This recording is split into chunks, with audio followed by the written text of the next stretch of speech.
என்ன ஏதோ ரொம்ப சிந்தனையில இருக்க, என்ன யோசிக்கிறா? ஆமாடா, நான் இப்ப இந்த வீக்ல இருந்து சுகர் கட் பண்ண போறேன். சுகர் கட்டா? சுகர் கட்டா பண்ணி என்ன பண்ண போற? வெயிட் லாஸ் பண்ண போறேன். No sugar in coffee, no tea, no sweets, nothing. Okay, நம்ம வந்து வெயிட் குறைக்கிறோம். நானுமா? கம்பெனிக்காக வேணும்ல, ஒரு பூஸ்ட் பண்ண இருக்கணும்ல. சரி, okay. No sugar. Okay, cut பண்றோம். டயட் இருக்கோம். சரி, okay, done. The next day.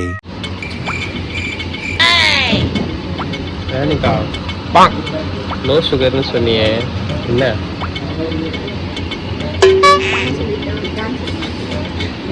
நீ தான் சாப்பிட போற. நீ சாப்பிட மாட்டே. நோ சுகர்னு சொன்னியே, டிசம்பர்ல இருந்து நோ சுகர்னு சொன்னியே ராணிகா. கிறிஸ்மஸ்க்கு அப்புறமா வெயிட். வாங்கிட்டியா? போமா. என்னை தாண்டா ஈஸியா அடிச்சு போடுறீங்க.